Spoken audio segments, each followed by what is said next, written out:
Mitos memang erat kaitannya dengan kehidupan sehari-hari masyarakat Indonesia. Banyak hal-hal di luar nalar yang hingga kini masih diyakini oleh sebagian besar masyarakat. Tentu saja kepercayaan ini tanpa ada bukti sahih yang menguatkannya. Namun di balik mitos tersebut, kadang tersimpan kebenaran yang ternyata bisa dibuktikan dengan ilmu modern.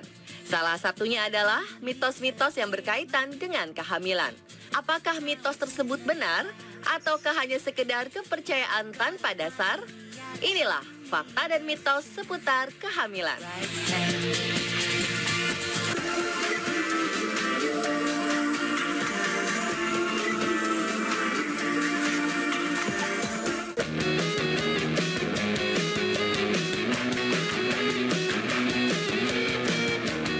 Saat sedang hamil, para ibu sering mengalami rasa gerah atau kelelahan sehingga ingin selalu minum air es.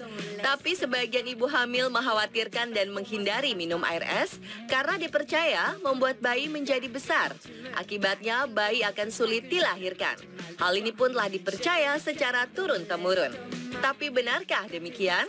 Ternyata larangan tersebut hanyalah mitos. Apa yang dikhawatirkan tersebut tidak ada dasarnya sama sekali.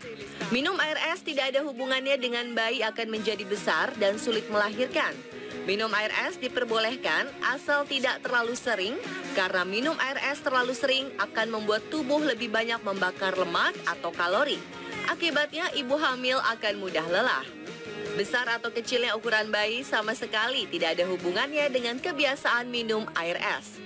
Karena biasanya bayi besar disebabkan karena faktor penyakit turunan seperti kencing manis atau diabetes. Yang berbahaya adalah jika air es tersebut dicampur dengan sirup. Kandungan gula berlebihan dalam sirup akan membuat ukuran bayi jadi besar. Tidak hanya sirup saja yang mengandung gula berlebihan, tapi banyak jenis minuman maupun makanan yang mengandung kadar gula lebih. Ibu hamil harus waspada dalam mengkonsumsi gula dengan membatasi asupan minuman tinggi gula.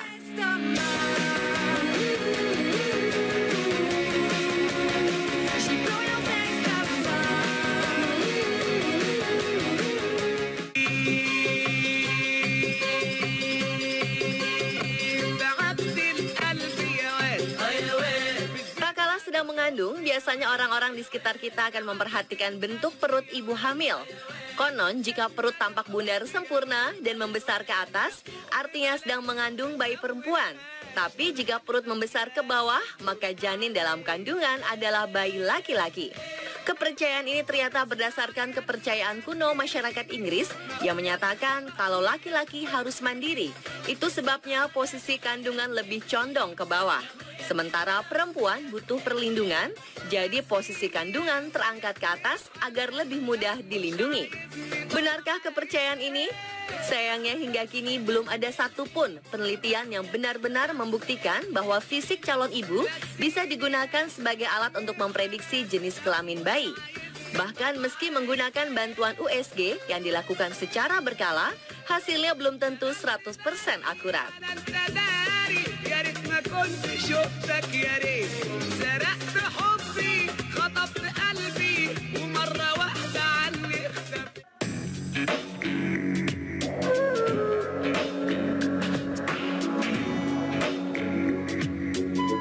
Berikutnya adalah asumsi bahwa makanan bisa mempengaruhi jenis kelamin bayi.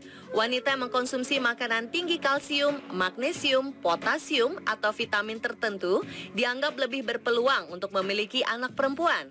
Ada juga anggapan bahwa wanita yang banyak mengkonsumsi makanan asin dan daging lebih berpeluang mengandung bayi laki-laki. Tapi asumsi-asumsi ini belum terbukti secara ilmiah. Membatasi konsumsi makanan tertentu dan lebih banyak mengkonsumsi makanan lain membuat calon ibu beresiko kekurangan nutrisi yang dibutuhkan tubuh. Seringkali seorang wanita disalahkan ketika ia tidak bisa memberikan bayi perempuan dalam keluarga. Hal ini sebetulnya sangat ironis, karena sebetulnya sperma ayahlah yang menentukan jenis kelamin anak. Jenis kelamin bayi ditentukan oleh tipe kromosom dari sperma laki-laki yang bertemu kromosom dari sel telur wanita. Selain jenis kelamin, kromosom juga menentukan ciri-ciri fisik manusia seperti warna mata, rambut, hingga tinggi badan. Kombinasi kromosom X dan kromosom Y membentuk jenis kelamin laki-laki, sedangkan kombinasi dua kromosom X membentuk jenis kelamin wanita. Tiap sel sperma akan mengandung antara satu kromosom X atau satu kromosom Y, sementara tiap sel telur wanita mengandung satu kromosom X. Saat terjadi pembuahan, sperma-sperma yang mengandung kromosom X maupun Y secepatnya bergerak menuju sel telur. Namun hanya ada satu sperma dengan salah satu kromosom yang akan bersatu dengan sel telur dan menjadi janin. Namun sebetulnya pemilihan makanan sebagai penentu jenis kelamin tidak bisa disalahkan begitu saja. Sebagai contoh, jika ingin punya anak laki-laki harus memperbanyak makanan yang bersifat basah yang dapat menciptakan lingkungan baik untuk kromosom Y seperti ikan, roti putih, kue kering, sup krim, dan lain sebagainya. Adapun jika kita ingin memiliki bayi perempuan, harus banyak mengkonsumsi makanan yang bersifat asam, seperti buah-buahan, telur, es krim, dan lain-lain. Aturan pola makanan ini masih simpang siur untuk pembuktian kebenarannya. Karena itu, sebagian ahli gizi menyarankan agar tetap memperhatikan kesehatan bayi daripada memaksakan diri untuk diet dengan makanan tertentu yang masih belum diketahui pasti.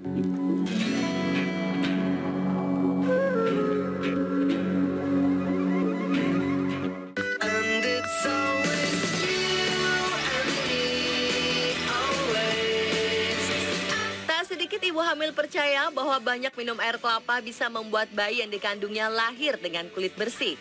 Benarkah demikian? Air kelapa memang sangat bagus untuk ibu hamil karena mengandung elektrolit dan tinggi kalium. Namun bukan berarti minum air kelapa bisa membuat bayi lahir dengan kulit bersih. Menurut ahli, bayi akan bersih bila lahir cukup bulan, bukan karena ibunya sering minum air kelapa saat hamil. Janin cukup usia akan makin bersih karena lemak vernik yang menutupi tubuh janin semakin berkurang. Jika kurang bulan, maka lemak vernik di kulit bayi masih terlihat cukup banyak. Lemak ini sebetulnya berfungsi untuk melindungi janin di perut ibu. Namun di luar mitos tersebut, ibu hamil tetap dianjurkan untuk minum air kelapa karena khasiatnya yang sangat baik untuk ibu dan janin. Air kelapa muda dikenal sebagai sumber terkaya elektrolit. Oleh karena itu sangat dianjurkan bagi orang yang menderita penyakit apapun. Air kelapa juga mengandung klorida, kalium, magnesium, moderat jumlah gula, natrium, dan protein yang tinggi. Kalium dari minum air kelapa dapat membantu mengatur tekanan darah dan fungsi jantung. Air kelapa juga merupakan sumber yang sangat baik dari serat, mangan, kalsium, riboflavin, dan vitamin C. Air kelapa kaya dengan asam laurat yang digunakan tubuh untuk menghasilkan monolaurin yang dapat memerangi penyakit asam lemak turunan. Asam laurat dapat memiliki antibakteri, antivirus, dan anti jamur. Kandungan seperti itu dapat sangat membantu memperkuat sistem kekebalan tubuh ibu dan pertumbuhan janin.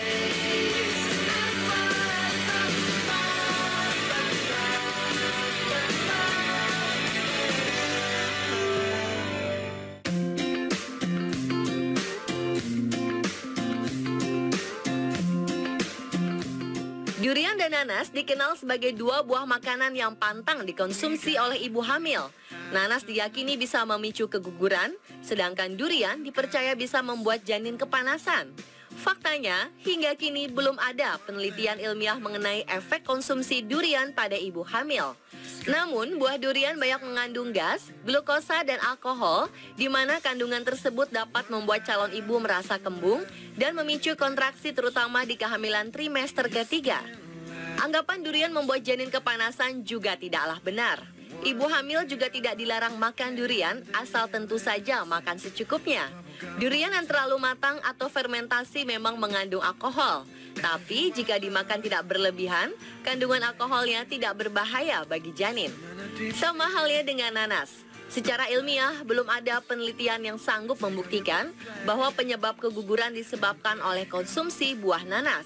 Tapi memang ada kandungan dalam buah nanas, khususnya nanas muda, yang bisa menyebabkan kontraksi pada ibu hamil. Tapi perlu diketahui bahwa kontraksi terjadi bukan semata-mata dikarenakan konsumsi nanas muda. Keguguran juga bisa terjadi karena lemahnya kandungan sang ibu. Nutrisi yang dikandung oleh buah nanas ternyata juga bermanfaat bagi ibu hamil, asalkan tidak dikonsumsi secara berlebihan. Konsumsi nanas 1 atau 2 potong kecil saja sudah cukup bermanfaat melancarkan pencernaan ibu hamil yang sering mengalami konstipasi. Though I might leave to find it, I'll never let your head hit the bed without my hand behind it. You want love?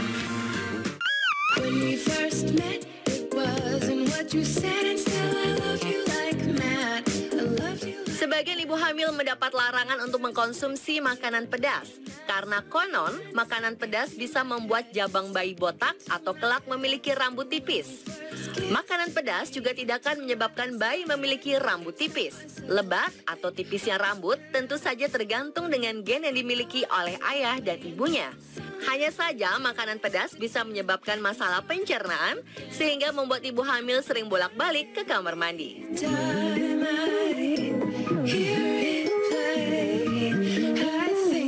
Pemirsa, itulah mitos dan fakta seputar kehamilan versi On The Spot.